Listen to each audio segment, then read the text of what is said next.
Hello you guys, welcome back to the channel. So I had a snow day today, and so I am not at work, and so I figured I would come on here and talk about some different things that we can do to make our budgets work better for us.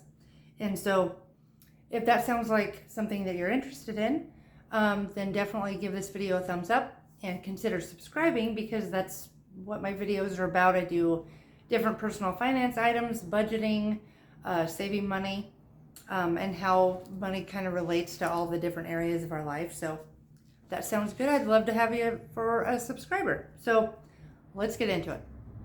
So the first thing I want to talk to you about is how you're budgeting. Are you using an app? Are you using pen and paper? I know with me, I retain everything a lot better if I put it down on paper. And maybe you're that way. Maybe you're using an app, and so it's not cemented into your mind. Or maybe you're using pen and paper, and you would be better off to use an app, like whatever the different apps are. I've tried several of them, and I keep coming back to pen and paper because that's the best way I can do it. And so the next thing is are you following your budget? So we spend all of this time and effort and blood, sweat, and tears pouring into our budget, and then we don't follow it. Well, it can't work if we don't make it work. So the best way that I know how to budget and that has worked for us is to do a zero-based budget, which is your income versus your expenses, or minus your expenses, I'm sorry.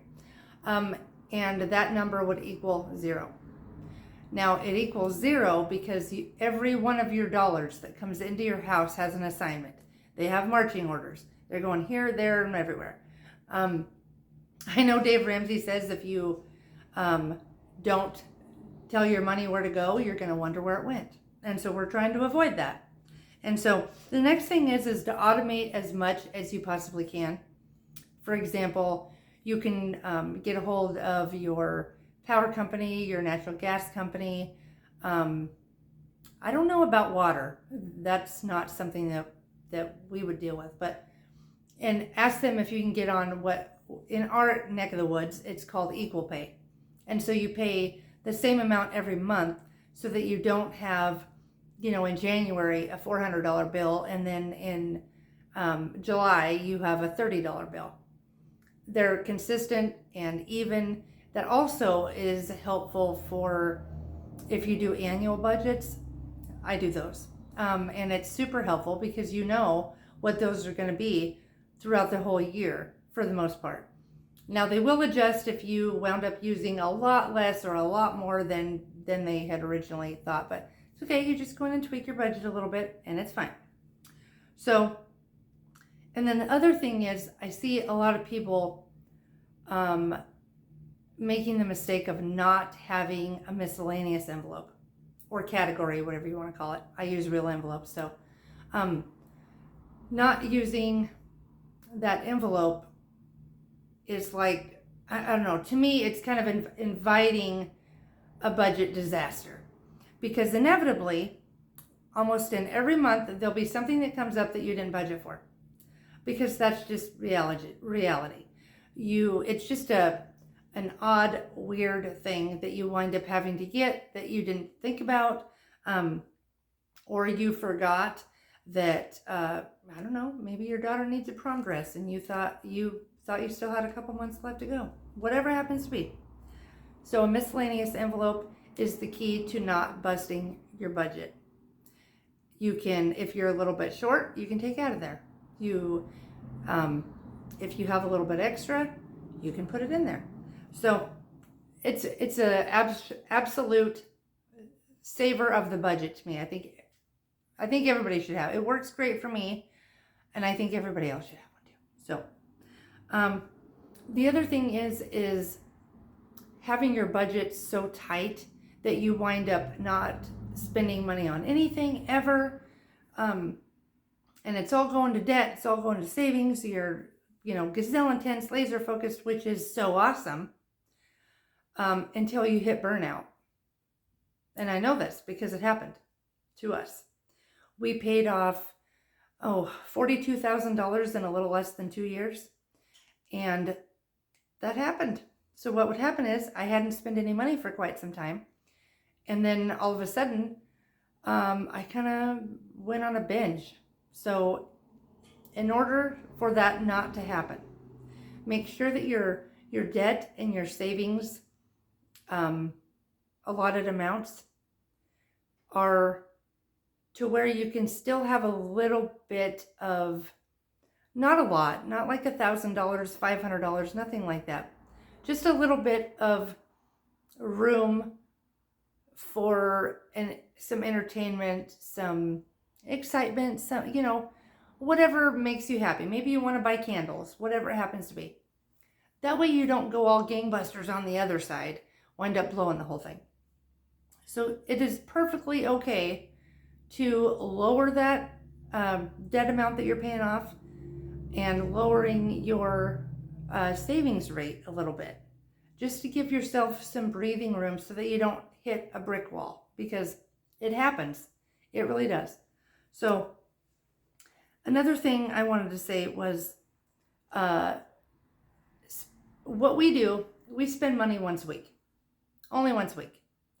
We pay all of our bills, we buy our groceries, we buy gas, we go out to eat, we do all of those things on one of our days off, all week long.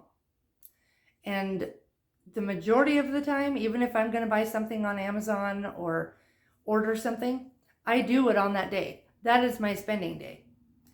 I generally don't spend on any other day of the week.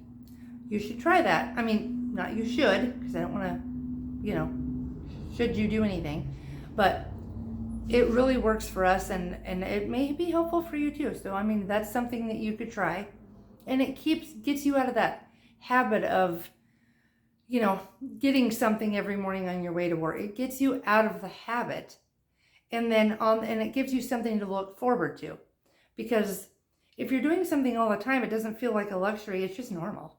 So in order for it to feel exciting and something to look forward to, you have to do it less often, because that's what makes it exciting. So the other one is to make sure that you are reconciling your budget every week, which is also that same day that I do that. I do all the banking, all of that stuff on the same day of the week. And then it never goes an entire month where I don't know what's going on, because I've got it all under control. And even in the event, which this has happened, where something has been taken out of my account twice or something to that effect, it didn't get out of control because I didn't let it go for a whole month. And then my last thing is knowing yourself. So my daughter used to, I'm just going to tell you a story. So my daughter used to, call me up or come over and be like, hey, Mom, you want to go to town? Oh, yeah, totally, because I wanted to spend time with her. So what would happen is I'd go to town with her and go with her shopping and, do all of her grocery shopping and all of that kind of stuff with her. And then I'd wind up spending all this money that I hadn't planned on spending. So what I did was I left my cash at home, other than if we were going to go to lunch or something. I left my cash and my debit card. I didn't take any of it because I'll spend it. So I don't have that issue now necessarily, because I have broke myself of that habit. But knowing yourself is key to having the budget work for you, because it's your budget. You need to make it work for you and your family.